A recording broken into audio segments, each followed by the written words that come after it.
Cyber నేరగాళ్లు రెచ్చిపోతున్నారు. అమాయకులనే target గా చేసుకుని లక్షలు కాజేస్తున్నారు. కరీంనగర్లో ఇలాగే యువకుడిని మోసం చేయాలని భావించారు. సిబిఐ, ఈడీ, సుప్రీంకోర్టుల పేరుతో యువకుడిని బెదిరించారు.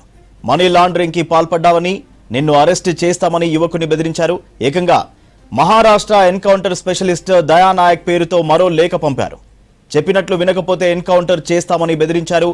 దాదాపు 2 గంటల పాటు యువకుడిని వేధించిన సైబర్ కేటుగాళ్లు చివరకు డబ్బుల బేరానికి వచ్చారు. ₹1,00,000 ఇస్తే వదిలేస్తామని చెప్పారు. అనుమానం వచ్చిన యువకుడు శ్రీకాంత్ వెంటనే పోలీసులను ఆశ్రయించారు. సైబర్ నేరగాళ్లని పోలీసులు నిర్ధారించారు. కాల్స్ వచ్చి నెంబర్లను ఆరా తీస్తున్నారు పోలీసులు. డీటెయిల్స్ వెంకటేష్ అందిస్తారు. వెంకటేష్, కరీంనగర్ యువకుడికి సైబర్ నేరగాళ్ల బెదిరింపులపై అప్డేట్స్ ఏంటి?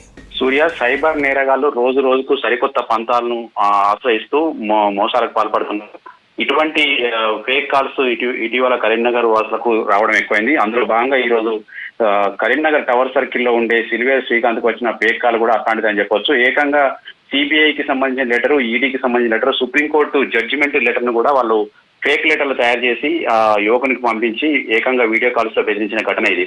ఆ యువకునికి సంబంధించిన ఆధార్ కార్డు నంబర్ ని కూడా ఆ లెటర్ లో మెన్షన్ చేయడం తోటి ఆ యువకుడు ముందుగానే తన ఆధార్ కార్డు కూడా తెలిసిందంటే ఇది ఎట్లా మోసం జరిగింది అనేది కొంత ఆలోచించి చాకచక్యంగా బయటపడ్డాడు. కాకపోతే 2 గంటల పాటు పదే వాళ్ళు వీడియో కాల్స్ చేస్తూ ఇతన్ని బెదిరించే ప్రయత్నం చేశారు. సూర్య, ముఖ్యంగా మహారాష్ట్రకు సంబంధించిన ఒక ఎన్కౌంటర్ స్పెషలిస్ట్ దయానాయక్ పేరును కూడా వీళ్ళు వాడారు. దయానాయక్ పేరుతో కూడా ఒక లెటర్ ను ఇతను పంపించి ఈ సిల్వేర్ శ్రీకాంత్ ఏకంగా మనీ లాండరింగ్ పేరుతో నీ డబ్బుల్ని వేరే విదేశాలకు పంపించావు, విదేశాల నుంచి మళ్ళీ నువ్వు డబ్బులు తెచ్చుకున్నావు కాబట్టి నిన్ను అరెస్ట్ చేస్తామని చెప్పి అరెస్ట్ కు సంబంధించిన అరెస్ట్ వారెంట్ తో కూడిన లేఖలు కూడా, ఒక ఫేక్ లేఖలు కూడా ఇతనికి పంపించారు. గతంలో కూడా ఇట్లాగే కొంతమంది పేరెంట్స్ కూడా ఈ సైబర్ నేరగాళ్లు ఫోన్ చేసి మీ బాబు ఇక్కడ ఫలానా నేరంలో చిక్కున్నాడు, డ్రగ్స్ తీసుకెళ్తూ పట్టుబడ్డాడు, లేకుంటే గంజాయి తీసుకుంటూ పట్టుబడ్డాడని చెప్పి తల్లిదండ్రులు బెదిరించి డబ్బులు కాజేసే ప్రయత్నం చేశారు.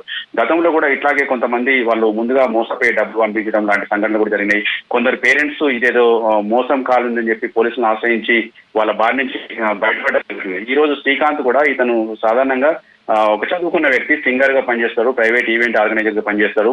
తాను తన వివరాలన్నీ వీళ్ళ దగ్గరికి ఎట్లా వెళ్ళాయి అని ఆలోచించినప్పుడు అతనికి ఇది ఒక ఫేక్ లెటర్ అని చెప్పి అనుమానం వచ్చింది. అనుమానం వచ్చిన వెంటనే కూడా వీడియో కాల్స్ కట్ చేసి మధ్యలో పోలీసులకు సమాచారం ఇచ్చాడు. ఈ సమాచారం ఇచ్చిన తర్వాత కూడా పోలీసులు కూడా ఈ లెటర్స్ చూసి ఇది ఫేక్ లెటర్స్, ఇవి నువ్వు భయపడాల్సిన అవసరం లేదని చెప్పి వాళ్ళు విచారణకు ఆదేశించినట్టుగా మనకు అర్థమవుతుంది. సూర్య.